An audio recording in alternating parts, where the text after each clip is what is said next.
How many times have you felt exhausted because you were fighting a battle that wasn't even yours? You know what I'm talking about.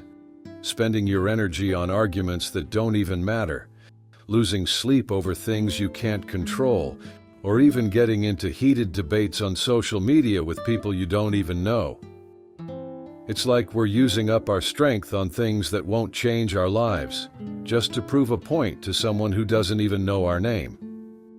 And we walk around feeling tired and drained because we're pouring out our energy in all the wrong places. But I came to tell you today, you don't have to keep wasting your weapons on wars you were never meant to fight. You have to recognize which battles are truly yours to fight and which ones are God's to handle. There's a story in 2 Chronicles 20 that speaks right to this struggle. It's about a king named Jehoshaphat who found himself surrounded by enemies and didn't know what to do. And Jehoshaphat wasn't facing just one enemy. Armies from Moab, Ammon, and other nearby nations had come together, forming a massive force to attack him all at once. You know what it's like. When it rains, it pours. Too often, life doesn't give you a heads up before everything starts to fall apart. You're going along, minding your business, and suddenly you're hit with a crisis from all sides. It's not just a financial struggle, it's your health acting up at the same time. It's not just stress at work, it's tension in your family too. Sometimes it feels like life is sending a tag team of problems against you, and you're left wondering where to turn. And then the next verse says, some people told Jehoshaphat, a vast army is coming against you. It is already in Hazazon Tamar. That's about 25 miles away. This wasn't a slow burn. It was an urgent threat. The danger was already on his doorstep. You ever get hit with bad news like that? It doesn't send you a polite email to let you know it's on the way. It shows up unannounced, and before you can even catch your breath, you're overwhelmed. Jehoshaphat felt that way, and the first thing he felt was fear. Now you may think, of course he was afraid. Who wouldn't be? The enemy was bigger than him. Fear is a natural response when we're facing something that feels stronger than us, something that threatens to overwhelm us. But it wasn't the fear itself that was the key. It was what he chose to do with it.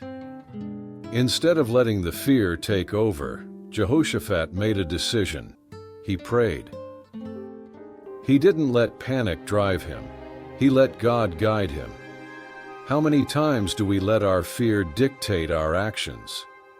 We get an unexpected bill in the mail, and the first thing we do is freak out, trying to figure out how we're going to pay it. We hear some bad news, and immediately we start imagining the worst-case scenario. But I'm here to tell you, straight from God's Word, don't waste your energy fighting battles in your mind that aren't yours to fight. Before you jump into action, you need to fall on your knees. Before you find the right strategy, you need to be sure you're fighting the right battle.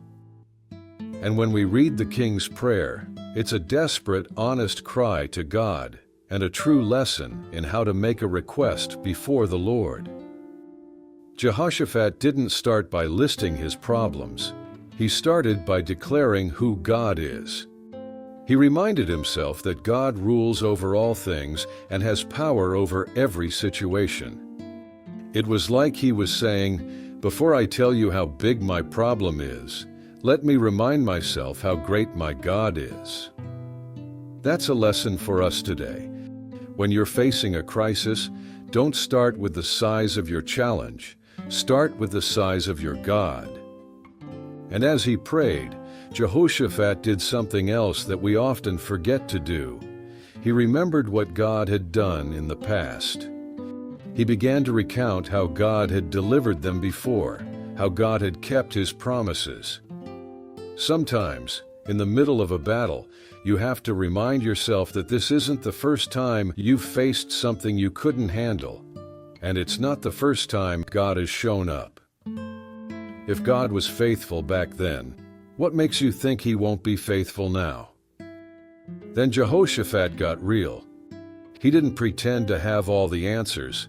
He confessed, "We don't know what to do, but our eyes are on you."